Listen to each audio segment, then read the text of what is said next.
हे दोस्तों, चैलेंज का 30वां दिन चल रहा था। कई लोग आके अपना एक्सपीरियंस शेयर कर रहे थे बड़ी खुशी खुशी। तभी वहाँ साइड में जो मैसेज का टैब होता है, वहाँ पे एक लड़की बार बार मैसेज कर रही थी, रिया, कि I want to talk, I want to talk, I want to talk. इतनी बार मैसेज आ चुके थे कि मिस्टर बुक चाह कर भी इग्नोर नहीं कर पाए और फाइनली रिया को मौका मिला बात करने का। जैसे ही उसे मौका मिला, उसने एक लंबी सी सांस ली और कॉन्फिडेंटली बोलना स्टार्ट किया, सर, लास्ट टाइम जब हमारी बात हुई थी, आपने जो लेसन गोल्डन स्टैचू का मुझे सिखाया था, उस लेसन को बहुत दिल से फॉलो किया। मैं बार बार अपने आप को विजुअलाइज करके ऐसा महसूस कर रही हूँ कि मैं गोल्ड से भी ज्यादा वैल्यूबल हूँ और इस वजह से मेरा कॉन्फिडेंस बढ़ चुका है। और आपको पता है, मैंने अपना पहला क्लाइंट भी क्लोज कर लिया है, एक वर्किंग लेडी जिन्हें मैं ऑनलाइन ही योगा की ट्रेनिंग देने वाली हूँ and she is paying me well. सच में सर, आपके लेसन्स नहीं होते तो मैं ये कभी नहीं कर पाती। Thank you so much. Riya ये सारी बातें बोल ही रही थी, तभी डॉक्टर बुक भी अपने आप को रोक नहीं पाया और उन्होंने बोल भी दिया कि रिया, मैं बिलीव ही नहीं कर रहा हूँ 30 दिन पहले की रिया और आज की रिया में कितना फर्क आ चुका है। याद है पहले टाइम जब तुम बात कर रही थी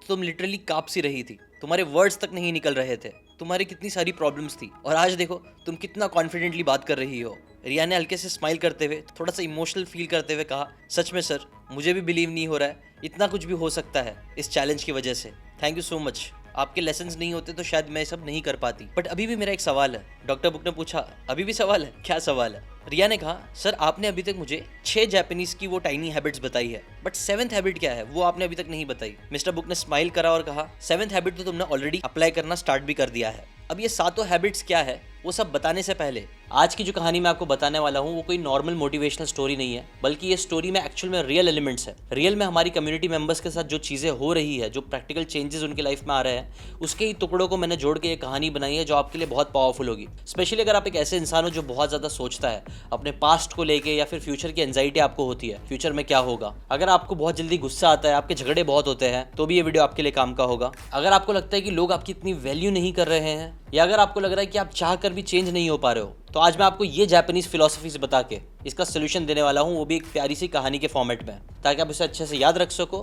प्लस इन बातों को सीखने के साथ साथ इसे अप्लाई कैसे किया जा सकता है वो भी आज के वीडियो में मैं आपको बताऊंगा। अगर आप छोटी छोटी टाइनी जापानीज हैबिट्स अपनी लाइफ में अप्लाई करके बड़े बड़े चेंजेस लेके आना चाहते हो तो ये वीडियो आप जरूर एंड तक देखना। अब चलो जाते हैं 30 दिन पहले के फ्लैशबैक पे। डे 1, एक नया चैलेंज स्टार्ट ही हुआ था जो मिस्टर बुक ने इनिशिएट किया था। कई सारे लोगों ने ये चैलेंज को ज्वाइन किया था। कुछ लोगों के कैमरास ऑन थे, कुछ लोगों के ऑफ। मिस्टर बुक ने सक्सेसफुली पहला दिन की बातें सिखा चुके थे। मेडिटेशन, रूटीन, सारी चीजें जो होनी थी वो सब हो चुकी थी और अब आया था Q&A का टाइम। क्वेश्चन एंड आंसर्स में जो इस ग्रुप के ओल्ड लीडर्स थे, उनमें से एक ने कहा कि सर, मेरे ग्रुप में एक मेंबर है रिया, वो आपसे बात करना चाहती है। वो थोड़ी शाय है, बट मैं चाहता हूँ आप उसके क्वेश्चंस का आंसर दो। डॉक्टर बुक ने रिया को अनम्यूट किया और रिया ऑकवर्डली स्माइल करते हुए बात करने की कोशिश करने लगी। उसने गुड मॉर्निंग एवरीवन बोला और वो बोलने जा ही रही थी, बट तभी अटक गई। उसके मुंह से मानो शब्द निकल ही नहीं रहे थे। उसे घबराहट हो रही थी, उसकी बॉडी में उसे कपकपी महसूस हो रही थी, क्योंकि कई बार उसके साथ ये होता था। कई बार जब उसे मौका मिलता था बात करने का तो वो बात नहीं कर पाती थी, उसका कॉन्फिडेंस इतना लो था।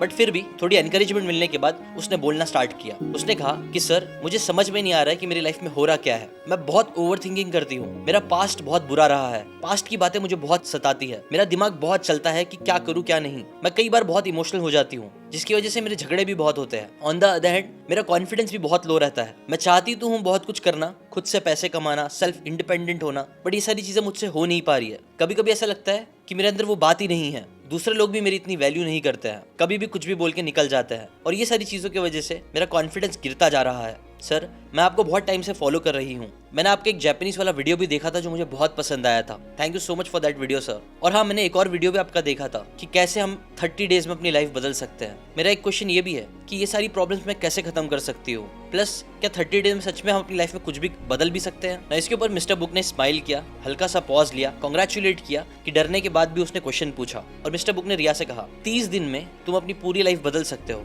लेकिन तुम्हें एक कंडीशन फॉलो करनी होगी। रिया थोड़ी कंफ्यूज हुई और उसने पूछा, क्या कंडीशन सर? मिस्टर बुक ने कहा कि अगले 30 दिन के लिए तुमको डेली लाइव आना पड़ेगा। कोई एक्सक्यूज नहीं, कोई बहाने नहीं, एक भी सेशन मिस नहीं होना चाहिए। प्लस क्योंकि तुम्हें जापानीज फिलोसफी पसंद है तो मैं तुम्हें तुम्हारे प्रॉब्लम्स के सोल्यूशन जापानीज फिलोसफीज में ही दूंगा, लेकिन एक साथ नहीं दूंगा। मैं रैंडमली कभी डे 15 को, कभी 7 को, जब भी हो, स्पेशली तुम पे फोकस डालते हुए एक लेसन सिखाऊंगा और तुम्हें उसको फॉलो करना है। और उससे क्या फर्क तुम्हें मिला लाइफ में वो मुझे आके बताना है। क्या तुम ये करने के लिए रेडी हो? रिया थोड़ी घबरा गई, जैसे उसके ऊपर एक बहुत बड़ी जिम्मेदारी आने वाली है, लेकिन फिर भी जैसे तैसे करके उसने कहा, ठीक है सर, मैं करूंगी। अब डॉक्टर बुक ने ऐसा इसलिए कहा बिकॉज डे 1 का लेसन ही यही था। इट वॉज अबाउट कमिटमेंट कि आज हमने चैलेंज स्टार्ट किया है लेकिन इसे कंप्लीट जरूर करेंगे। और बस उस दिन के लिए उतना बोल के डॉक्टर बुक ने उस कन्वर्सेशन को वहीं खत्म करा और कहा आने वाले कुछ दिनों में रैंडमली एक दिन मैं तुम्हें तुम्हारे एक प्रॉब्लम का सोल्यूशन दूंगा। बिकॉज लाइफ के प्रॉब्लम्स एक साथ शायद एक दिन में खत्म नहीं होंगे, लेकिन एक एक प्रॉब्लम पे फोकस करके हम एक एक प्रॉब्लम को खत्म कर सकते हैं। रिया ने और सभी मेंबर्स ने ग्रुप के एग्री किया और बस ऐसे ही डे 1 खत्म हुआ।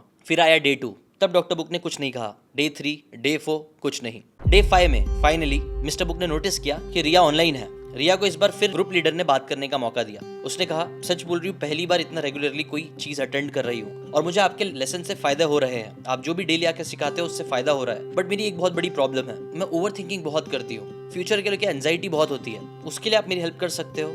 मिस्टर बुक ने कहा डन। और फिर उन्होंने एक कहानी बताना स्टार्ट करी, ये बोलते हुए कि ये कहानी उन सभी लोगों के लिए है जो अपने पास्ट को लेके परेशान है या फिर फ्यूचर का सोच के जिन्हें एंजाइटी होती है। और फिर उन्होंने कहानी बोलना स्टार्ट करी। बहुत समय पहले की बात है, एक आदमी था जो काफी दिनों के बाद अपने घर जा रहा था। उसके दिल में बहुत एक्साइटमेंट थी क्योंकि फाइनली वो अपने बच्चों से, अपनी बीवी से मिलने वाला था जिससे वो कई महीनों से नहीं मिला था। अब गांव के रास्ते में एक बड़ा सा जंगल पड़ता था। जिस जंगल से वो गुजर ही रहा था तभी अचानक से उसके दिल की धड़कनें तेज हो गई क्योंकि उसे महसूस हुआ कि कोई तो उसका पीछा कर रहा है। जैसे ही उसने मुड़ के देखा उसको रियलाइज हो गया पीछे काफी दूर एक शेर खड़ा है जो उसका धीरे धीरे पीछा कर रहा है। वो देखते ही उस आदमी की सांसें रुक सी गई। उसने अपना सभी सामान फेंकते हुए जोर से भागना स्टार्ट किया। शेर ने जैसे ही देखा कि आदमी भाग रहा है उसने उसका पीछा करना स्टार्ट किया। आदमी अपना पूरा होशो हवास छोड़ के भागने लग गया। जैसे ही वो एक हरे भरे पत्तों के अंदर घुसा उसने रियलाइज किया कि इसके आगे तो जमीन ही नहीं है, उसके पैर हवा में थे। वो एक क्लिफ के ऊपर से गिरने लग गया था। जैसे तैसे करके उसने वहां पे एक झाड़ था उसकी डंठल पकड़ ली, वाइन पकड़ ली और उस पर लटक सा गया। नीचे एक बड़ा सा गड्ढा था, ऊपर शेर था। उसको पैर रखने के लिए थोड़ी सी फॉर्चुनेटली एक जगह मिल चुकी थी जिससे वो कंफर्टेबली वहां खड़ा तो हो सकता है थोड़े टाइम के लिए। फिर भी उसने जोर से डंठल को पकड़ के रखा था ताकि वो गिरे ना। ऊपर वो देख रहा था शेर की आवाज आ रही थी जो उसका इंतजार कर रहा था ऊपर आने का। नीचे जब उसने देखा तो वो बड़ी सी खाई थी और वो खाई के नीचे भी कुछ जानवरों की आवाज आ रही थी जो कौन से जानवर थे पता नहीं। इसीलिए सिचुएशन ऐसी हो गई थी कि शायद वो कूदता तो भी मरता, ऊपर जाता तो भी मरता। बट बात इधर भी खत्म नहीं हुई। तभी अचानक जिस डंठल से उसने बैलेंस करके रखा था वो बीच में अटका हुआ था। उस डंठल को काटने के लिए 2 चूहे आ गए, एक काला और एक सफेद चूहा। और बस उस टाइम पे उसका सब्र टूट गया। वो जोर जोर से रोने लग गया। उसे समझ में नहीं आ रहा था कि अब वो क्या करे। ऊपर जाएगा तो भी मरेगा, नीचे का भी कुछ पता नहीं। अब जिस डंठल से वो लटका हुआ है वो भी कट रही थी। वो बहुत फ्रस्ट्रेट हुआ, रोया। बट फिर फाइनली जब वो शांत हुआ तो उसने अपने पास में ही देखा कि एक छोटा सा पेड़ है जिसपे एक स्ट्रॉबेरी लगा हुआ है। उसने उस स्ट्रॉबेरी को पकड़ा, अपने हाथ में लिया और गौर से उसे देखने लग गया क्योंकि शायद वो उसकी जिंदगी का आखिरी खाना था। उसने गौर से उस स्ट्रॉबेरी के लालपन को देखा, महसूस किया उस स्ट्रॉबेरी को। उसने स्ट्रॉबेरी को स्मेल किया और उसने स्ट्रॉबेरी का एक बाइट लिया। जब उसने वो बाइट लिया तो उसे एक ऐसा मीठापन महसूस हुआ जैसा मीठापन उसने आज तक जिंदगी में कभी महसूस नहीं किया था। उस वक्त में वो स्ट्रॉबेरी खा के उसे इतना अच्छा लगा कि उसके चेहरे पे एक बड़ी सी स्माइल आ गई। ये कहानी बोलने के बाद डॉक्टर बुक रुक गए। रिया ने पूछा सर इसके बाद क्या हुआ? तो डॉक्टर बुक ने कहा पता नहीं, बट इम्पोर्टेंट ये है इस कहानी में एक बहुत बड़ा लेसन छुपा है रिया तुम्हारे लिए। वो जो शेर था जो पीछा कर रहा था, जो ऊपर खड़ा था, उस आदमी का इंतजार कर रहा था, वो शेर है तुम्हारा पास्ट। नीचे जो खाई है जिसमें जानवरों की आवाज आ रही है वो है फ्यूचर, जो समझ नहीं आ रहा है कि कैसा होगा। वो जो 2 चूहे डंठल काट रहे थे, जो काला था वो थी रात, जो सफेद था वो था दिन, जो दिन ब दिन हर दिन हमारी जिंदगी की डोर को काटते रहते हैं, जो कब कटेगी हमें नहीं पता, बट कटेगी जरूर। लेकिन इन सब चीज के बीच में अगर आप आसपास देखोगे तो आपको एक स्ट्रॉबेरी जरूर मिलेगा। और जब आप सिर्फ उस स्ट्रॉबेरी पे फोकस करोगे और उसे एंजॉय करोगे तो एक टाइम पे तुम्हारा पास्ट और फ्यूचर सब इरेलेवेंट हो जाएगा और सिर्फ तुम स्ट्रॉबेरी को एंजॉय कर पाओगे। मुझे नहीं पता तुम्हारी लाइफ में कितनी प्रॉब्लम्स है रिया, तुम्हारा पास्ट फ्यूचर का क्या प्रॉब्लम है, लेकिन मैं एक चीज जरूर जानता हूँ, हम सब की लाइफ में हम सबको कुछ ना कुछ स्ट्रॉबेरीज जरूर दिख सकते हैं, लेकिन उसको देखने के लिए हमें शांत होकर अपने आसपास देखना होगा। और यही आता है जापानीज का पहली फिलॉसफी और पहली टाइनी हैबिट, इचिगो इची, this moment will never come. Problems हमेशा लाइफ में रहेगी, करियर का टाइगर, रिलेशनशिप का टाइगर, इन सारी प्रॉब्लम्स के बीच हमें स्ट्रॉबेरी ढूंढना रोकना नहीं है। सबसे बड़ी प्रॉब्लम आजकल लोगों की यही हो गई है जिसकी वजह से हम एंशियस रहते हैं, वो यही है बिकॉज हमारी बॉडी तो प्रेजेंट में है लेकिन हमारा माइंड पास्ट या फ्यूचर में घूमता है और इस वजह से हम प्रेजेंट को एंजॉय नहीं कर पाते। इसीलिए पहली टाइनी हैबिट ये करना सभी लोग कि आज से रोज एटलीस्ट 5 मिनट निकालना जहां पे तुम अपनी जिंदगी के स्ट्रॉबेरीज ढूंढ सको और उन्हें खा के एंजॉय करना, जिसमें सिर्फ तुम्हारा ध्यान उस चीज पे होना चाहिए। 5 मिनट के लिए कोई फोन नहीं, कोई ओवर थिंकिंग, कोई मल्टीटास्क नहीं। हो सकता है सिर्फ तुम 5 मिनट सुकून से चाय पी रहे हो, लेकिन सिर्फ उस टाइम पे तुम्हें चाय पीनी है। शायद से तुम 5 मिनट सनसेट देखो, शायद ऊपर वाले के साथ प्रेयर करो, शायद वॉक पे निकल जाओ, शायद ब्रेकफास्ट करो, लेकिन डेली उस स्ट्रॉबेरी को ढूंढना जरूर, क्योंकि जब तक तुम उसे टेस्ट करते रहोगे मुश्किल से मुश्किल सिचुएशन में भी तुम्हें मजा आएगा। तो यही है तुम लोगों का आज का टास्क। मिस्टर बुक ने ये बोल के उस सेशन को खत्म किया और रिया ने भी बोला कि वो इस चीज को जरूर करेगी। ऐसे ही कुछ और दिन निकल गए।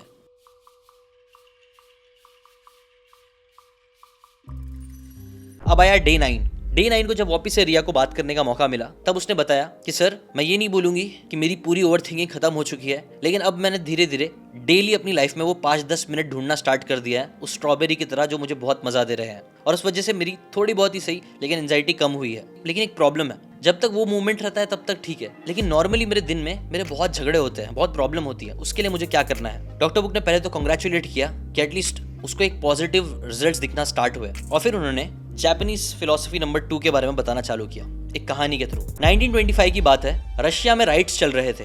वहां पे एक नए किंग बन गए थे निकोलस द फर्स्ट, और उनके अगेंस्ट बहुत लोग आवाज उठा रहे थे। कई लोग बहुत कुछ बोल रहे थे, जिसमें से स्पेसिफिकली एक आदमी था कंड्राटी रेली, जिसने किंग को ओपनली चैलेंज कर दिया था और बहुत बुरा भला वो बोलता था। और इस वजह से हुआ क्या कि किंग ने उसे पनिशमेंट दे दी, डेथ पेनल्टी की। अब जब एग्जीक्यूशन का दिन आया तो भीड़ जमा हुई थी। रालेइव को फांसी के तख्ते पर खड़ा करा गया, बट जैसे ही ट्रैपडोर खुला धड़ करके आवाज आई, क्योंकि रस्सी टूट गई और वो नीचे गिर गया। जैसे ही वो नीचे गिरा उसने एक लंबी सांस ली और उठते साथ ही उसने बोला, देखा ये राजा इतना खराब है कि ये लोग एक ढंग की रस्सी तक नहीं बना सकते हैं, ये लोग एक किंगडम क्या चलाएंगे ना। उस टाइम पे ऐसा रिवाज था कि अगर कोई इंसान की रस्सी टूट जाती है फांसी की वजह से तो ये गॉड का साइन है, ऊपर वाले का साइन है कि उस आदमी को जीने का मौका दिया जाए। लेकिन क्योंकि उसने ऐसी चीजें बोल दी थी जिससे अगेन राजा का मजाक उड़ा, राजा को जैसे ही पता चला उसने फौरन एक नई रस्सी बनवाई बहुत मजबूत, और उसको फिर से फांसी में लगाया गया। एंड गेस व्हाट, इस बार रस्सी नहीं टूटी ना। ये जो लेसन मैंने तुम्हें बताया है ये एक किताब से लिया गया है जिसका नाम है द 48 लॉज ऑफ पावर, जिसका एक लेसन है always say less than necessary. कई बार हम इंसान बहुत कुछ बोल देते हैं इमोशंस में आके, लेकिन अगर हम वो नहीं बोलेंगे तो प्रॉब्लम होगी ही नहीं। कई बार हम गलत टाइम पे गलत चीजें बोल देते हैं, और इस गलत टाइम पे गलत चीज बोलने की वजह से ही हाँ शायद आपकी जान तो ना जाए, लेकिन आपका पीस और बहुत सी इंपॉर्टेंट चीजें आपकी जा सकती है। इसीलिए जापानीज लोगों की एक और बहुत प्यारी हैबिट है, टाइनी हैबिट है, जिसे बोलते हैं माँ। उसका मतलब है द पावर ऑफ पॉज और साइलेंस, जो जापानीज लोग कई बार फॉलो करते हैं। जब भी उनको लगता है कि उनका झगड़ा होने वाला है तो वो 10 सेकंड का पॉज लेते हैं। जापानीज माँ का जो कॉन्सेप्ट है वो सुनने में बहुत ईजी लगता है, बट इसे प्रैक्टिकली अप्लाई करने के लिए आपको बहुत प्रैक्टिस की जरूरत है, और ये चीज़ करने में आपकी बहुत ज़्यादा हेल्प कर सकती है मेडिटेशन। और यहीं पे मैं आपको इनवाइट करना चाहूँगा मेरे 21 डेज चैलेंज में भी, जहाँ हम लोग हर मंथ सुबह 7 से 8 बजे मिलते हैं। वहाँ पे ऐसी किताब की बातों को सीखते हैं और फिर उन बातों के ऊपर मेडिटेट करते हैं, जिससे हमारा इमोशनली अपने आप को रेगुलेट कर पाना आसान होता है। मेडिटेशन आपके अंदर पेशेंस पैदा करता है, जो बहुत ज़्यादा ज़रूरी है अपने इमोशंस को कंट्रोल करने के लिए। एक बार मैं ज़रूर चाहूँगा कि आप लोग हमारी कम्युनिटी मेंबर्स के साथ, लीडर्स के साथ ये चैलेंज जरूर करना। पिछले महीने हमने चैलेंज करके बहुत ही सिग्निफिकेंट रिजल्ट्स अचीव किए हैं डोपामिन डिटॉक्स से रिलेटेड। आने वाले महीने में भी कुछ ऐसी चीज़ें होने वाली है, इसलिए इसका पार्ट जरूर बनिए। वैसे तो ये जो 21 डेज चैलेंज है वो पिछले साल मैं 1000 रुपीज़ में बेच रहा था, जो बहुत ही अच्छे से बिक रहा था, बट अभी के लिए क्योंकि हम समरी बोर्ड पे फोकस कर रहे हैं, इसीलिए आप लोग के लिए अच्छी अपॉर्चुनिटी है। आप लोगों को और कुछ नहीं करना है, सिर्फ समरी बोर्ड का सब्सक्रिप्शन ले लीजिए, जो सिर्फ 99 रुपीज़ का है। जी हाँ, सिर्फ 99 रुपीज़ में आप सब्सक्रिप्शन ले लो और आपको ये 1000 रुपीज़ का 21 डेज लाइव चैलेंज, जहाँ पे हम रोज लाइव आते हैं, बातें सीखते हैं, साथ में मेडिटेट करते हैं, अफर्मेशंस करते हैं और बहुत कुछ पावरफुल चीज़ें करते हैं, वो सब आपको कंप्लीटली फ्री मिल जाएगा। बस आपको समरी बोर्ड सब्सक्राइब करना है। लेकिन हाँ, जूम पे लिमिटेड सीट्स ही होते हैं, इसलिए आप अभी जाइए सब्सक्राइब कर लीजिए, ताकि आपको वो लिमिटेड लोगों में आने का मौका मिले और ये चैलेंज के साथ अपनी लाइफ में ट्रांसफॉर्म होने का मौका मिले। Now let's get back to the story. और आज का टास्क भी यही है कि तुम लोगों को यही करना है। नेक्स्ट टाइम जब भी तुम्हें लग रहा है कि झगड़ा होने वाला है, गुस्सा आ रहा है, बहुत कुछ बोलने का मन कर रहा है, तो वो करने से पहले सिर्फ 10 सेकंड का पॉज ले लो और कुछ देर के लिए अलग हो जाओ। अपने आप को स्पेस दो, सामने वाले को स्पेस दो, और फिर जब आप शांत हो जाओ उसके बाद ही बात करो। मिस्टर बुक ने कहा, रिया क्या तुम ये कर पाओगी? उसने कहा, ठीक है मैं ट्राई करती हूँ। और बस इसी लेसन के साथ डे 9 भी खत्म हुआ। अब अगेन कुछ दिन निकल गए। डे 13 को फिर उनकी वापस से बात हुई। इस बार रिया ने बताया कि कैसे पिछले 2-3 दिन में उसने अब अपने घर वालों से अपने रिलेशनशिप में आर्ग्यूमेंट करना बंद कर दिया। और बंद करने का रीजन यही है कि जब वो पॉज लेती है और अपने आप को थोड़ा टाइम देती है तो ऑटोमेटिकली उसके इमोशंस थोड़े से कम हो जाते हैं, और फिर जब वो लोग बात करते हैं नॉर्मल इमोशन के साथ तो झगड़े नहीं होते। उसने ड्रास्टिकली देखा कि कैसे उन लोगों के आर्ग्यूमेंट्स कम होने लग गए हैं। लेकिन अभी भी उसके दिमाग में एक क्वेश्चन था। मिस्टर बुक ने कहा, हाँ बताओ क्या क्वेश्चन है? उसने कहा, आपको नहीं लगता कि जब मैं ऐसे चुप हो जा रही हूँ तो इससे मेरी वैल्यू कम होते जा रही है? सामने वाला इंसान मुझे कुछ भी बोल के निकल रहा है, फिर भी मैं पॉज ले रही हूँ, टाइम ले रही हूँ, बट मुझे ऐसा लग रहा है कि ये चीज़ तो मेरी और वैल्यू कम करती जा रही है। मिस्टर बुक ने बोला, हाँ सही बात है, अगर तुम्हें ऐसा लग रहा है तो तुम्हारे लिए एक और कहानी है। डॉक्टर बुक ने कहानी बताई। एक बार एक रोड की साइड पे एक रेस्टोरेंट था। रेस्टोरेंट में एक थोड़ी बड़ी उम्र का आदमी बैठ के आराम से चाय पी रहा था, सैंडविच खा रहा था। तभी क्या हुआ कि वहाँ पे कुछ बाइकर्स, आवारा बाइकर्स होते हैं ना, टपोरी टाइप के, वो लोग ने उस रेस्टोरेंट में एंट्री ली। और जैसे ही उन्होंने एंट्री ली, उन्होंने शोर शराबा करना स्टार्ट कर दिया। वो दूसरों के साथ मजाक मस्ती कर रहे थे, किसी को छेड़ रहे थे, कुछ कर रहे थे। और तभी उनकी नजर इस आदमी पर पड़ी। ना बात ये थी ना कि जो आदमी था उसके चेहरे पे एक बड़ा सा मस्सा था, एक बड़ा सा बर्थ मार्क था काला कलर का, जो चाह कर भी छुपता नहीं था। इसलिए इन लोगों की भी नजर उस पर पड़ी और उन लोगों से रहा नहीं गया। वो लोग आके इस आदमी को सताने लग गए। उन्होंने अपनी सिगरेट ली और उसके चाय में डुबा दी। सबको लग रहा था अब तो झगड़ा होने वाला है, और ये लोग भी चाहते थे कि झगड़ा हो, बट उस आदमी ने कुछ नहीं करा। बट फिर इन लोगों ने जानबूझ के उसका जो सैंडविच था उसका एक टुकड़ा लिया और खुद खाने लग गए और उसका मजाक उड़ाने लग गए। फिर भी आदमी ने कुछ नहीं किया। फिर उसके एक दोस्त ने पूरे प्लेट को नीचे गिरा दिया। सबको लगा अब तो झगड़ा होगा, बट उस आदमी ने कुछ नहीं किया। उसने अपना हैंकरचीफ लिया, अपना मुंह पोंछा और वहां से निकल गया। ये लोग चिल्ला चिल्ला के बोलने लग गए कि कैसे डरपोक आदमी है, कितना कमजोर आदमी है, डरा हुआ आदमी, थू है ऐसे लोगों पे। और ऐसे ही वो लोग अपनी फालतू मजाक मस्ती में खाने में बिजी हो गए ना। कुछ टाइम बाद वहाँ की जो रेस्टोरेंट की वेटर थी वो लोगों के पास गई और उसने कहा, सर आप लोगों को उस इंसान के साथ ऐसा नहीं करना चाहिए था। बचपन से ही उसे बहुत ज्यादा इन सब चीजों के पीछे चिढ़ाया गया है और बहुत कुछ करा गया है, और इस वजह से ही अब वो एक ऐसा इंसान बन गया है जिसके साथ लोग चाह के भी मजाक नहीं कर सकते हैं। उन तीनों आवारा ने बोला कि हाँ चलो जाओ अपना काम करो। उस वेट्रेस ने कहा, आप लोगों को बाहर वो आदमी बुला रहा है। अब ना जैसे ये तीनों लोग आदमी लोग बाहर जाते हैं, वो लोग क्या देखते हैं कि आदमी खड़ा हुआ है, और अकेले नहीं खड़ा हुआ है, उसके साथ 2 पुलिस की गाड़ी खड़ी हुई है। दरअसल बात ये थी कि ये कोई नॉर्मल इंसान नहीं था, ये उस जगह का शेरिफ था, पुलिस ऑफिसर था, जो नॉर्मल से कपड़े पहन के वहां खड़ा था। उसने उन तीनों लोगों को अरेस्ट करवाया और फिर पुलिस स्टेशन में जो उन लोगों के साथ हुआ होगा वो सब आप इमेजिन कर सकते हो। वेल बात ये थी, बचपन से इस आदमी की वैल्यू नहीं करी गई थी, और इसलिए बचपन से उसने एक चीज समझ ली थी कि जब तक वो अपनी वैल्यू नहीं बढ़ाएगा तब तक उसके साथ ये होता रहेगा। और इसलिए उसने बहुत मेहनत से पढ़ाई लिखाई करी और अपने आप को इतना केपेबल बना लिया कि आज लोग चाहकर भी उसका मजाक नहीं उड़ा सकते। ऐसे ही रिया, कई बार हमें लगता है कि जब हम बात करते हैं, आर्ग्यूमेंट करते हैं, तो उससे हमारी वैल्यू बढ़ती है, बट ऐसा नहीं है। जापानीज की एक और टाइनी हैबिट है जिसे बोलते हैं गमन, मतलब है एंड्योर विद डिग्निटी। कई बार हमें लगता है कि हमारी खामोशी हमारी वीकनेस है, लेकिन नहीं, खामोशी वीकनेस नहीं होती है। अगर आपको रिस्पॉन्ड भी करना है तो उसे अपने एक्शन से करना चाहिए, ना कि रिएक्शन से। कई बार हमें लगता है कि हमें आर्ग्यूमेंट करने से हमारी वैल्यू बढ़ती है, जब हम कुछ चीजें बोलते हैं तब वैल्यू बढ़ती है, लेकिन एक्चुअल में हमारी वैल्यू तब बढ़ती है जब हम एक वैल्यूएबल इंसान बन जाए, उस इंसान की तरह पुलिस ऑफिसर, या फिर अपने आप को इतना ऊंचा उठा ले कि लोग ना चाहते हुए भी हमें डिसरिस्पेक्ट ना कर पाए। बट उस चीज के लिए हमें अपने आप को इम्प्रूव करना पड़ेगा। इसलिए आज का टास्क तुम्हारे लिए यही है, अपने अंदर अपनी स्किल्स, अपनी कैपेबिलिटी पे काम करो, अपने आप को एक वैल्यूएबल इंसान बनाओ। मिस्टर बुक ने पूछा, रिया बताओ कौन सी ऐसी स्किल है जो उसमें लगता है तुम नॉर्मल लोगों से ज्यादा अच्छी हो, एवरेज से ज्यादा अच्छी हो। उसने कहा, सर पता नहीं, बट फिर जब उसने थोड़ा सोचा तो उसके दिमाग में आया योगा। योगा मैं यूजुअली अपने फ्रेंड्स में सबसे ज्यादा अच्छा करती हूँ, और इस चीज के लिए लोग मुझे प्रेज भी करते हैं। मिस्टर बुक ने कहा, ग्रेट, इसी चीज में और एक्सपर्ट बनो, और एक्सपर्ट बनने के बाद उसे दूसरों को सिखाना भी स्टार्ट करो। ये चीज से तुम्हारी वैल्यू बढ़ेगी और तुम्हारा कॉन्फिडेंस और हर एक चीज बढ़ेगी। रेदर देन झगड़ा करने के ऑटोमेटिकली तुम्हारी वैल्यू बढ़ती जाएगी, जिससे ना चाहते हुए भी लोग तुम्हें रिस्पेक्ट करने लग जाएंगे। और जब भी तुम्हें झगड़ा करने का मन करे तो बातों में अपनी एनर्जी वेस्ट करने के बजाय अपने ऊपर काम करना, अपनी स्किल्स को इंप्रूव करना। और रिया को ये सारी बातें इतनी हजम तो नहीं हुई, बट उसने कमिटमेंट दिया था कि वो बातें फॉलो करेगी मिस्टर बुक की, इसलिए उसने उसको भी करना स्टार्ट किया। अब धीरे धीरे उसने अपने ऊपर और काम करना स्टार्ट किया। अब भी जब कोई झगड़े होते, कुछ भी होती, तो वो शांत होती और आर्ग्यूमेंट करने के बजाय सिर्फ अपने आप को इम्प्रूव करने पे काम करती। उसने योगा से रिलेटेड क्लासेस ली, उसने अपने योगा लेसन्स जो पहले कोर्सेज और क्लासेस लेके सीखे थे उसी चीज को रिवाइज करके उसकी प्रैक्टिस करने लग गई, और धीरे धीरे वापस से उसका कॉन्फिडेंस बढ़ने लग गया। जब भी कोई झगड़ा करने जाता, वो झगड़ा करने वालों के मुंह लगने के बजाय सीधा जाके अपने योगा की प्रैक्टिस करने लगती। अब ऐसे कुछ और दिन निकल गए। आया डे 17।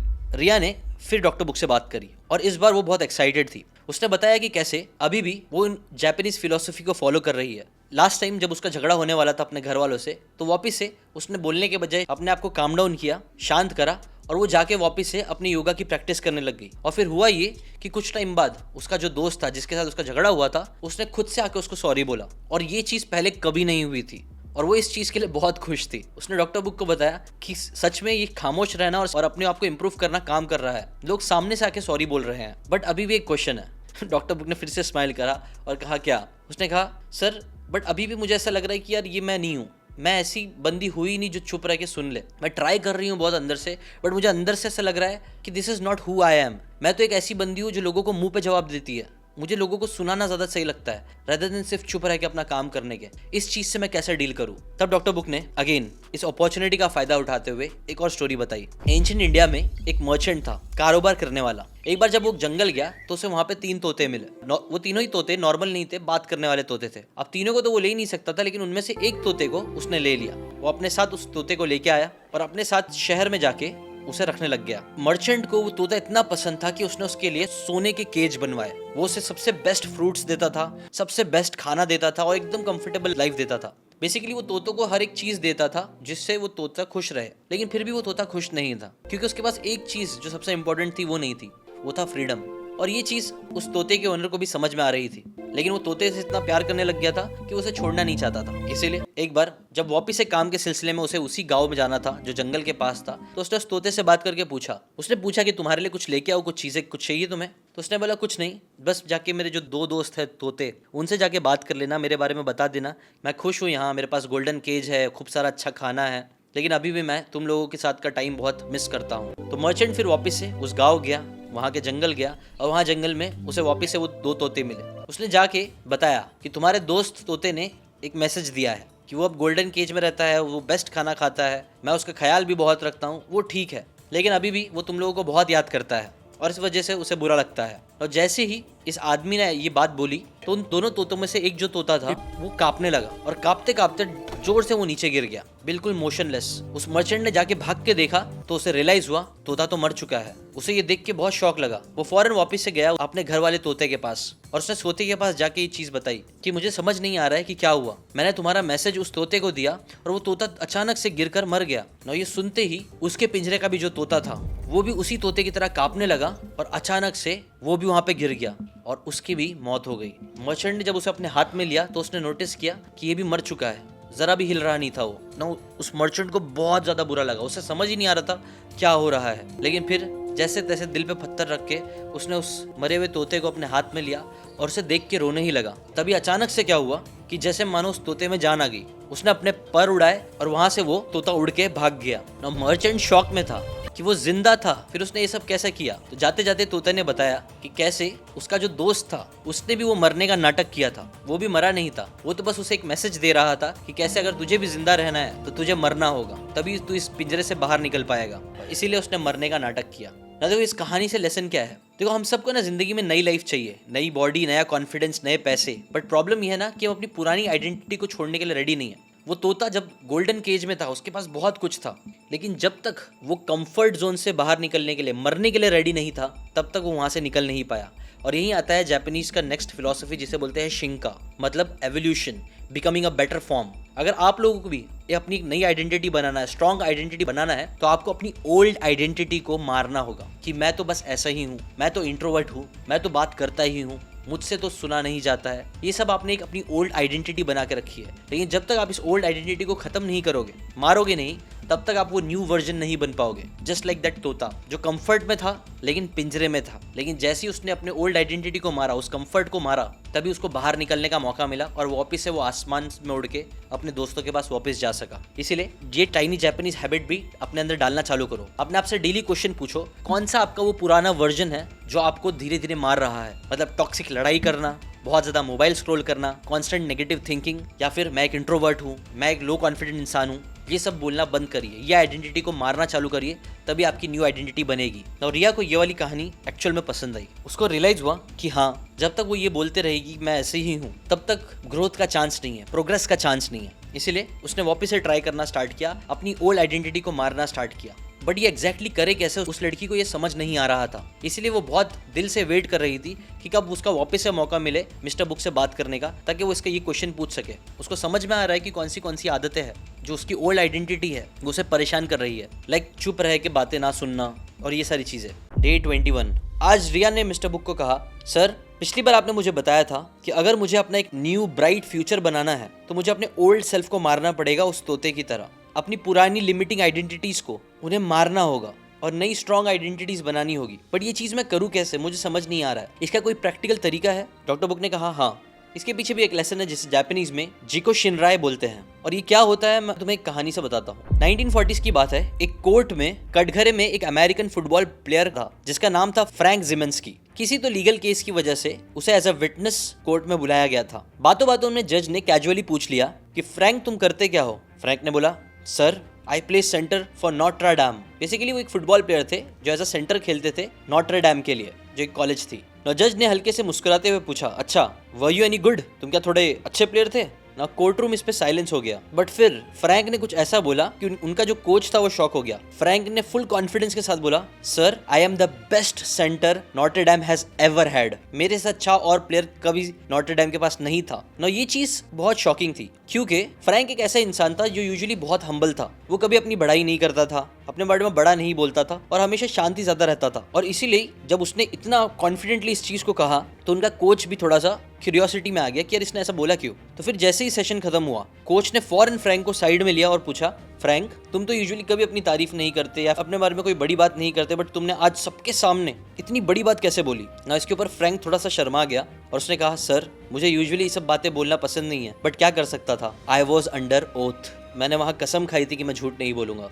ना ये होता है कॉन्फिडेंस खुद पे, और इसे ही बोलते हैं जिको शिनराय, मतलब ट्रस्ट इन योरसेल्फ। कई लोगों को लग रहा था कि फ्रैंक वहां पे एरोगेंट हो रहा है, कोच को भी यही लगा, बट एक्चुअली में वो एरोगेंट नहीं था। वो उसका सेल्फ कॉन्फिडेंस था, वो उसका खुद पे ट्रस्ट था। और इसीलिए ही उसने कटघरे में कसम खाने के बाद सिर्फ ये सोच के साथ सच बोला क्योंकि उसे झूठ नहीं बोलना था, उसे वहां पे हम्बल नहीं होना था। और ये एक बहुत पावरफुल लेसन है। कई बार हम खुद को अननेसेसरली छोटा समझते हैं, अपने बारे में छोटा बोलते हैं कि नहीं मैं इतना अच्छा नहीं हूँ, मैं ये नहीं कर सकता, मैं वो नहीं कर सकता। लेकिन अगर आप एक छोटी हैबिट अपनी लाइफ में लाना स्टार्ट करो जिको शिनराय की, तो इससे आप अपनी आइडेंटिटी चेंज कर सकती हो। रिया ने पूछा, अच्छा बट कैसे। उसने कहा, सिंपली ये छोटी आदत रोज अप्लाई करो। अपनी एक कुछ आइडेंटिटी के स्टेटमेंट्स बनाओ और डेली उनको बोला करो, I am capable, I am improving, I am confident. और इसको कॉन्फिडेंटली बोलने की कोशिश करना, बिना ज्यादा सोचे इस चीज को करना चालू करो। कई लोग इसे ही अफर्मेशंस बोलते हैं। कई सारे बड़े बड़े एथलीट्स, प्लेयर्स, ये लोग अफर्मेशन का यूज करते हैं खुद का कॉन्फिडेंस बढ़ाने के लिए, खुद का सेल्फ ट्रस्ट बनाने के लिए। तुमने देखा होगा शाहरुख खान भी कई बार अपने आप को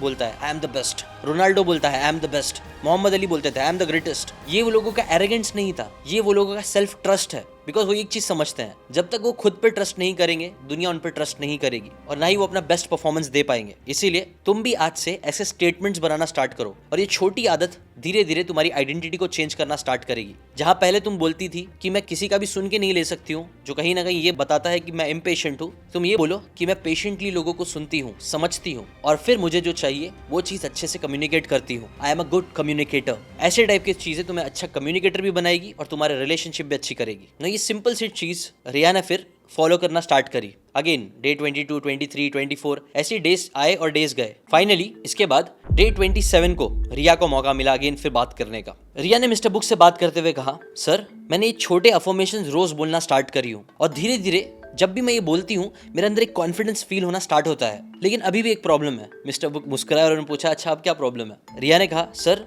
मैं ये बोल तो रही हूँ बट कहीं ना कहीं मुझे लग रहा है कि ये सच नहीं है, कहीं ना कहीं मुझे ऐसा लग रहा है मैं फेक कर रही हूँ। सच में जो मैं बात बोल रही हूँ वो सच है या सिर्फ झूठी बातें मैं बोल के अपने आप को बेवकूफ बना रही हूँ। ना ये चीज ने मिस्टर बुक को काफी इंप्रेस किया। मिस्टर बुक ने कहा, इट्स अ ग्रेट क्वेश्चन। और फिर उन्होंने हमेशा की तरह एक कहानी बताई। कई डेकेड्स पहले थाईलैंड का रिनोवेशन जैसा हो रहा था, नए हाईवेज, रेल रोड, ये सारी चीजें बन रही थी। तभी वहां पे एक टेम्पल था जिसके अंदर एक बड़ा सा गौतम बुद्ध का स्टैचू रखा हुआ था। ना किसी तो रीजन की वजह से उस स्टैचू को वहां से हटाना था रेनोवेशन और कंस्ट्रक्शन के काम के लिए, तो इसीलिए उस स्टैचू को उठाने के लिए क्रेन बुलाई गई। ना जैसे तैसे करके उसे क्रेन के थ्रू उठाने की कोशिश करी गई, लेकिन हुआ ये कि जैसी क्रेन ने उस स्टैचू को उठाना स्टार्ट किया, अजीब सी आवाजें क्रेन से आने लग गई। उन्होंने एक्सपेक्ट नहीं किया था कि ये जो गौतम बुद्ध का स्टैचू है वो इतना वजन होगा और इसीलिए वो क्रेन ने काम करना बंद कर दिया। वो थोड़ा सा वो बेंड सा हो गया। फौरन उन्होंने उस क्रेन से उस स्टैचू को उठाने के लिए रोका, बट वो स्टैचू फिर भी थोड़ा सा अटक सा गया था। और हुआ ये कि उसके कुछ देर बाद ही मौसम एकदम बादलों से छा गया और ऐसा लग रहा था कि अब बारिश होगी।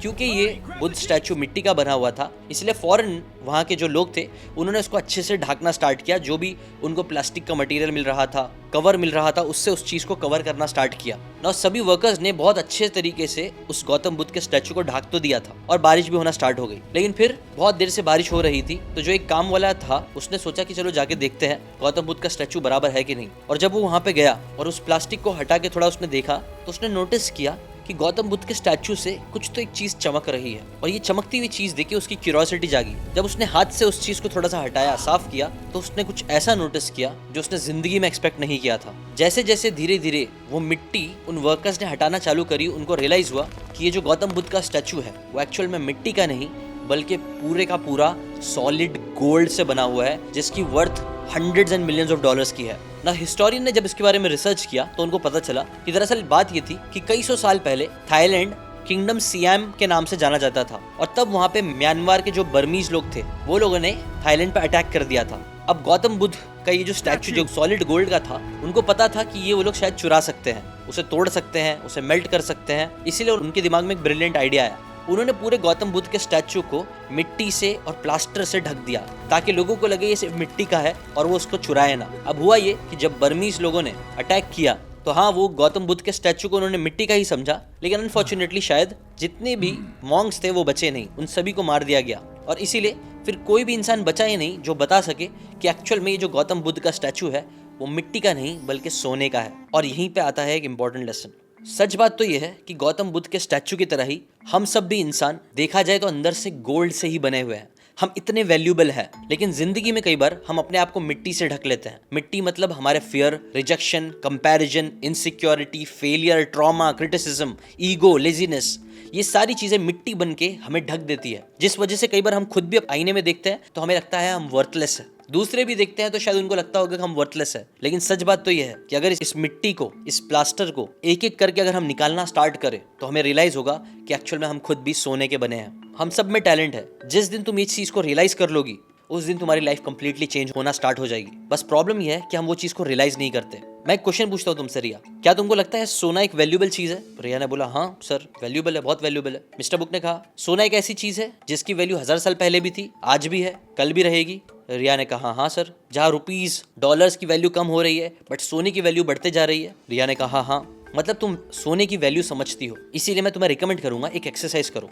विजुअलाइजेशन, जहाँ पे तुम अपने आप को रोज सुबह मेडिटेशन करने के बाद ऐसा विजुअलाइज करो तुम भी एक्चुअल में गोल्ड की हो, गोल्ड से ज्यादा वैल्यूबल हो, जिसकी वैल्यू दिन ब दिन बढ़ते जा रही है, जो शायद दूसरों को दिखे ना दिखे लेकिन खुद से जानती है कि उसके अंदर वो बात है, उसके अंदर वो दम है। इस चीज को विजुअलाइज करो। और जो मैंने इससे पहले का लेसन बताया था जीको शिनराई के लिए, वो अफर्मेशंस को रिपीट करो, बिकॉज जितना तुम विजुअलाइज करके अपने आप को रिपीट करवाओगे उतना जल्दी तुम अपने ब्रेन को रिवायर करोगे, अपना कॉन्फिडेंस बढ़ाओगे, उतना जल्दी तुम अपने ट्रू सेल्फ तक पहुंच पाओगे, जिसे जापानीज में होने बोलते हैं। होने का मतलब होता है योर ट्रू सेल्फ। याद रखो तुम्हारा self, true self, inner nature gold से भी ज्यादा वैल्यूबल है। इसीलिए आज से ये एक्सरसाइज करना स्टार्ट करना। प्लस कुछ टाइनी हैबिट्स तुम ये भी कर सकती हो। देखो तुम कौन सा फेक क्ले अपने ऊपर कैरी कर रही हो, कौन सा डर तुम्हें सता रहा है, क्या तुम अपने आप को कंपेयर कर रहे हो दूसरे से, क्या चीजें तुम्हें सेल्फ डाउट दे रही है। इन क्वेश्चन के आंसर्स करने की कोशिश करो। धीरे धीरे ही सही तुम्हारा खुद से रिलेशनशिप इंप्रूव होगा और तुमको आज नहीं तो कल रियलाइज हो ही जाएगा कि तुम खास हो और सोने से भी ज्यादा वैल्यूबल हो। और जब तुमको ये हुआ तब तुम्हारे लिए एक्शन लेना और आसान हो जाएगा। और बस ना, फिर यही चीज 2-3-4 दिन रिया ने करना स्टार्ट करी। उसने अपने आप को सोने की तरह इमेजिन करना स्टार्ट किया, वैल्यूबल देखना स्टार्ट किया विजुअलाइज करके, अफर्मेशंस के थ्रू अपना कॉन्फिडेंस बढ़ाया। और यही चीज का नतीजा था कि उसने अपना पहला क्लाइंट भी फिर क्लोज किया, जो डे 30 में रिया आके बता रही थी, जब उसकी एनर्जी पूरी तरीके से चेंज हो चुकी थी। अब उसके अंदर वो डर नहीं था, अब उसके अंदर वो कपकपाहट नहीं थी जो डे 1 को थी। और यहीं पे उसने फिर आखिरी क्वेश्चन पूछा कि सर ये तो 6 हैबिट्स ही हुई, 7वीं टाइनी हैबिट क्या है जापानीज की जो मुझे अपने अंदर लाना चाहिए? और मिस्टर बुक ने कहा वो हैबिट ऑलरेडी तुम अपने अंदर ला चुकी हो, बस तुम्हें उसे छोड़ना नहीं है। ये हैबिट बड़ी फेमस है जिसको शायद तुमने सुना भी होगा, जिसे बोलते हैं इकिगाई। और ये इकिगाई जिसे बोलते हैं काइजन, जो प्रिंसिपल जापानीज फिलॉसफी बहुत फेमस है, जिसकी वजह से Hyundai कंपनी इतनी बड़ी बन पाई। और इसे भी समझाने के लिए अगेन मैं एक आखिरी स्टोरी तुम्हें बताऊंगा। रिया गौर से सुनने लगी। जापान के एक छोटे से गांव में एक आदमी रहता था, गरीब था, पैसे की बहुत तंगी रहती थी, लेकिन उसका एक गुरु था जिसे वो बहुत मानता था। हमेशा वो गुरु के पास जाके अपनी परेशानियां बताता था। तब गुरु ने उसे एक चीज बताई थी। उसने कहा था कि गांव के पास ही एक बड़ा सा पत्थर रखा हुआ है। पत्थर इतना बड़ा है कि कई लोग उसे पहाड़ भी बोल दे, पर बात यह है कि उस बड़े से पत्थर के अंदर कुछ ऐसी चीज छुपी है जो तुम्हारी सारी परेशानियों को खत्म कर सकती है। और उसके लिए तुम्हें करना कुछ नहीं है, रोज तुम्हें उस पत्थर की तरफ जाना है। मैंने उस पत्थर पे एक लाइन खींच दी है, तुम्हें उस लाइन पे हथौड़ा मारना है और रोज तुम्हें जाके वो हथौड़ा उसको मारना पड़ेगा ना। ये जो आदमी था वो गुरु की काफी इज्जत करता था, इसलिए उसने बोला ठीक है गुरुजी, मैं ये पक्का करूंगा। गुरुजी ने कहा था कि हर दिन एटलीस्ट एक बार हथौड़ा तुम्हें जोर से वहां मारना है। 2 बार मार सकते हो 2 बार मारना, 3 बार मारना है 3 बार, जितनी बार मारना है मारो, लेकिन एटलीस्ट रोज 1 बार जरूर मारना। तो वो आदमी ने ये चीज मान ली और अब वो रोज जाता था और उस बड़े से पत्थर पे एक हथौड़ा मारता था उस लाइन पे जो गुरु ने खींच के रखी थी। गुरु ने उसे कुछ खीले भी दिए थे जो उसी लाइन के ऊपर रख के उसे मारने के लिए कहा गया था। तो वही चीज वो एक एक करके करता था। कई बार गाँव वाले आते थे, उसकी ये हरकत देखते थे और उस पर हंसते थे, बोलते थे तू पागल है, तेरा गुरु भी पागल है, तू भी पागल है, तुम इतना बड़ा पत्थर तोड़ने की कोशिश कर रहा है सिर्फ हथौड़े से, नहीं टूटने वाला, कमर टूट जाएगी, पत्थर नहीं टूटेगा। कई लोग बोलते थे तो जिंदगी बर्बाद कर रहा है, टाइम वेस्ट कर रहा है, ये सब चीज से कुछ नहीं होने वाला है। लेकिन फिर भी उस आदमी के अंदर एक विश्वास था, इसीलिए वो रोज जाता था और एटलीस्ट 1-2 बार तो हथौड़ा मारता ही था। कई बार 10 बार मारता था और थक जाता था तो फिर वापस आता था। ऐसे ही कई दिन बीतने लगे। गांव में बात हर जगह फैल गई, तो इसीलिए हर दिन कई बार लोग मजाक उड़ाने के लिए उसके पास पहुंच जाते थे। कई नए लोग आके रोज देखते थे कि कैसे वो हथौड़ा मार रहा है और चले जा रहा है, बट कुछ नहीं हो रहा है। ऐसे ही करते करते महीनों साल बीत गए। एक दिन वो बंदा फिर वहां पे गया, कुछ लोग आके खड़े हुए उसे देख रहे थे और उसने जोर से हथौड़ा मारा और जैसे ही उसने हथौड़ा मारा बड़ा सा पत्थर 2 टुकड़ों में डिवाइड हो गया। और शॉकिंग बात बस ये नहीं थी कि वो बड़ा सा पत्थर टूट गया था, शॉकिंग बात ये थी कि उस पत्थर के बीच में एक नगीना था, एक प्रेशियस जेम था जो बहुत वैल्यूबल था। जैसे उस आदमी ने उस नगीने को देखा, उसके चेहरे पे एक मुस्कान थी। वहां पे जितने लोग थे सब इंप्रेस हो गए थे। एक ने वहां पे जोर से चिल्लाते हुए कहा, एक बार मार के तूने इतना बड़ा पत्थर तोड़ दिया। उस आदमी ने उस ब्यूटीफुल शाइनिंग जेमस्टोन को हाथ में लेते हुए कहा, एक बार हथौड़ा मार के नहीं तोड़ा हूँ, 1001 बार मार के तोड़ा हूँ। क्योंकि सच में वो गिनता था, वो उसका 1001वीं हिट थी जिसकी वजह से वो बड़ा सा पत्थर टूटा। रिया, जब पहले दिन मैंने तुमसे एक कमिटमेंट मांगा था तो काइंड ऑफ मैंने तुमसे मुझ पे भरोसा करने के लिए कहा और रोज तुम्हें आके यहाँ लाइव अटेंड करने के लिए कहा। हर बार जब तुम लाइव अटेंड कर रही थी तो एक तरीके से एक हथौड़ा मार रही थी उस बड़े से पत्थर पे जो है तुम्हारी प्रॉब्लम्स, जो है तुम्हारे गोल्स। मुझे पता था आज नहीं तो कल तुम्हारा एक ना एक हथौड़ा इस बड़े से पत्थर को तोड़ ही देगा और गैस व्हाट, हुआ भी यही। तुमने इन पिछले 30 दिनों में सिर्फ कंसिस्टेंसी की बदौलत अपने वो सारे प्रॉब्लम्स खत्म कर लिए जो शायद तुम अगर कमिटेड नहीं रहती कई साल में भी नहीं होता। मुझे पता है यहाँ जितने भी लोग लाइव आए हैं, इस ग्रुप के पार्ट बने हैं, उन सब के बड़े बड़े सपने हैं, उनके बड़ी बड़ी प्रॉब्लम्स हैं, वो सब उस बड़े पत्थर की तरह है जिस पे आप आके हर रोज एक हथौड़ा मार रहे हो। मुझे नहीं पता वो कौन से दिन का कौन सा हथौड़ा होगा जो आपका पत्थर तोड़ेगा, बट एक चीज मैं जरूर जानता हूँ, एक ना एक दिन अगर हम रेगुलरली हथौड़ा मारते रहेंगे तो बड़े से बड़े पत्थर को तोड़ सकते हैं, बड़े से बड़ी प्रॉब्लम को खत्म कर सकते हैं। क्योंकि जिंदगी उनकी नहीं बदलती है जो एक बार एक बड़ी मेहनत करने के लिए रेडी है, जिंदगी उनकी बदलती है जो हर दिन एक सही एक्शन लेने के लिए रेडी है, जो 1001 बार हथौड़ा मारने के लिए रेडी है। और यही है kind of kaizen philosophy, consistently अपने आप को इम्प्रूव करना। मिस्टर बुक ने कहा, रिया तुमने अपनी लाइफ के कुछ पत्थर तो तोड़ लिए हैं, लेकिन लाइफ एक ऐसी चीज है जो आपको और बड़े बड़े पत्थर ला के देते रहेगी, और नए चैलेंजेस और नए गोल्स। बट याद रखना हर एक गोल पूरा हो जाएगा बस अगर हम कंसिस्टेंटली बने रहे तो। अभी तुम्हारा नेक्स्ट पत्थर क्या है जो तुम्हें तोड़ना है? रिया ने कहा, सर मैं चाहती हूँ कि मैं एटलीस्ट 50,000 रुपए महीने के कमाने लग जाऊँ जिससे मैं फाइनेंशियली स्टेबल हो सकूँ। मिस्टर बुक ने कहा, डन, ये भी हो जाएगा। किस दिन होगा, कितने स्ट्राइक पे, कौन से दिन होगा ये नहीं पता, लेकिन होगा जरूर, बस अगर तुम कमिटेड रहने के लिए तैयार हो तो। रिया बोलती है, फॉर श्योर सर, मैं कमिटेड हूँ, जब तक नहीं होगा तब तक करने के लिए काम। नाउ गेस व्हाट, इसके बाद रिया को हार्डली कुछ क्वेश्चंस आते हैं। उसके दिमाग में सिर्फ एक चीज होती है कि उसे डेली इंप्रूव करना है। कुछ महीने बीत जाते हैं, कई महीनों बाद वापस से रिया हैंड रेस करती है, मिस्टर बुक से बोलती है, सर आज मेरे पास कोई क्वेश्चन नहीं है, बस मैं एक अनाउंसमेंट बताना चाहती हूँ। मैंने पिछले ही महीने 50,000 का रेवेन्यू क्रॉस किया। आज मेरे पास योगा के लिए 10 से ज़्यादा क्लाइंट्स हैं जो मुझे मंथली 5,000 पे करते हैं। और ऐसा भी नहीं है कि वो लोग वन टाइम है, वो लोग रिकरिंग में मुझे 5,000 देते हैं because they trust my service. और ये सारी चीज़ों का थैंक्स मैं आपको करना चाहूँगी। और डॉक्टर बुक इस पर बहुत ज़्यादा प्राउड फील करते हैं और पूरी कम्युनिटी रिया को कंग्रेचुलेट करती है। और देखो जितनी भी बातें आपने वीडियो से सीखी है वो सब पावरफुल बात है। एक एक हैबिट में इतना दम है कि वो आपकी लाइफ को कम्प्लीटली चेंज कर सकता है। लेकिन अगेन